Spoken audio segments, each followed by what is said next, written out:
ਤੁਸੀਂ ਆ हिसाब ला लो, नवाज शरीफ को कोठियां न, जदादां न, बंगले न, मकान न, प्रॉपर्टियां न, लेकिन इज्जत कोई नहीं। अब शाला गुरबत भी किसे दा ना आवे ते ये बड़ी भैड़ी शे है गुरबत जिहड़ी है। ते लेकिन मैं इन चंगी भी आदत एक आई ना बंदा आई वो बेचारा आई माड़ा तो गरीब आई, बिल्कुल अद नहीं बिल्कुल गरीब आई, गुरबत दा मारे आई, कक्खां दी कुल्ली आई ओह्दे विच समदा आई, बार गा दिहाड़ कड्ढी, कदी किसी को मंग लिया खा लिया, कदी कदाइयों मंग लिया खा लिया।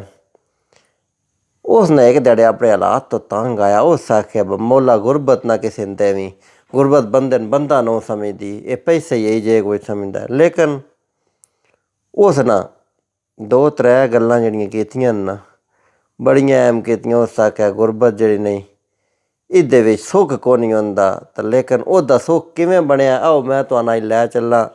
गुरबत दे गरीब बंदे दा सुख केह् है। मिट्ठेओ एक ध्याड़े ना इलाके च सैलाब दी लैर उठी, पता लगा जी पूरा इलाका जेह्ड़ा सैलाब नाल डोब पैना है, इस टाइम उप्पड़ पैना है। सारे अपने समान समून भांडे माल डंगर लैके नस्सो इत्थों किसी होर इलाके विच। ओह् जिस टाइम सारे कट्ठे होए ना, बंदेआं केइयां अपना चाया वा समान, केइयां कुछ चाया वा, कोई एह्दा बज्जेआ वेंदे, कोई ओह् दरिया पार नस्सेआ वेंदे, कोई उतले बनारत बैठे, कोई पहाड़ी दी चोटी ते बैठे। ते ओह् जेह्ड़ा आई ना जेह्ड़ा गुरबत दा मारेआ आई, उस मेरे अकड़े इक चादर रखी आई, उस अपनी चाई चादर मोढे ते रखी, उस आखेआ टुर वा मलंगा।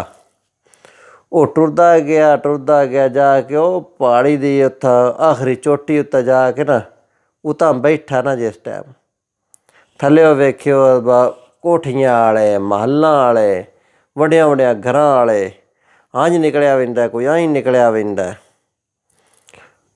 उस आखेआ बैठा ना जिस टाइम सारेआं ने वेख्यो कोई इदा निकलिया वेंदा, कोई इदा निकलिया, कोठियां रुड़ गईयां, गड्डियां रुड़ गईयां, मकान रुड़े वेंदे, बंदे रुड़े वेंदे, अपनियां कोई चादर ते पल्ली चाह्, कोई इदा बज्जोआ कोई इदा बज्जोआ, रोवन पै बै कोई पिट्टे पेआ, बस साडा समान रुड़ गया, साडी आशियां, साडा सोना, साडी हर शै रुड़ गई। बस जिस टाइम उस बंदे उत्तों वेख्या, उस आखेआ मौला अज तूं मैनू तां नज़ारा विखा छड़े, मैं तां मैं तेरे ते शिकवे बड़े करदा, मैनू गरीब क्यों रखे, मैं गुरबत च क्यों मारे, गुरबत दा मारेआ बंदा नहीं हन। अज मैनू पता लग गई कि मैं ठीक आसूं। उस आखेआ मौला एक चादर आई मेरे कोल जेह्ड़ी तूं मैनू दित्ती है, रिजक तूं देना है, मैं खा छड़दा ते जिंदगी गुजार छड़दा, ना कोठियां बनाइयां ना माल बनाए न। ते अज्ज आ मेरे सामने सारियां लैर पई है, ते हर शै कोई एह्दा इन्ना सारेआं भी मेरे अगन दी इक चादर ही फद्दी हुई है, एह्दा बजदे न एह्दा बजदे न। मैं ही सुखी रह गया, जिन कोई दुख तां कोई नहीं ना, जिस अपनी होई चादर चाहिए ना कोई शै है, तो जे कुछ आई खादा पीता है, ते अपनी चादर फद्दी है ते बह गया तेरे आसरे, तां जिमें अग्गां बंद आ, ना टैंशन ना परेशानी।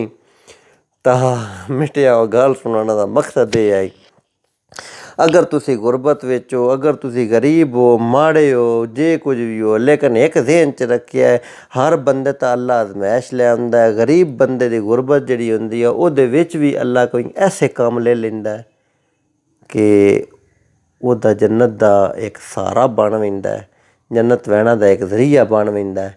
ते मिट्ठेआ गुरबत उत्ता ना दुखी ना होया करो, जितना होवे थोड़ा होवे बाहला होवे उस मौला दा शुक्र अदा कीता करो जे दे छड़िया है, जिस तुहानू 2 टाइम दी रोटी 3 टाइम दी दे छड्डी है ना, ओह्दा शुक्र अदा करो।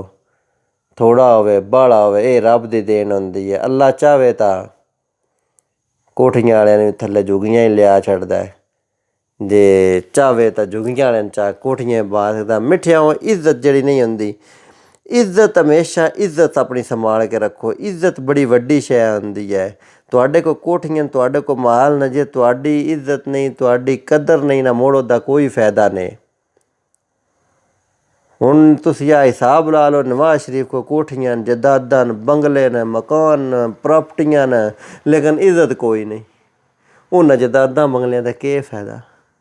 ਬੰਦਾ ਖਾਲੀ ਹੱਥ ਹੋਵੇ ਨਾ, ਕੁਝ ਵੀ ਨਾ ਹੋਵੇ, ਅਤੇ ਲੱਗਦਾ ਪਿਆ ਬੰਦੇ ਆਖਣ ਵਾਹ ਜੀ ਆਈ ਗੈਰਤਮੰਦ ਬੰਦਾ ਆਈ, ਤਾਂ ਉਹਦੇ ਉੱਤੇ ਫਖਰ ਆਉਂਦਾ ਹੈ।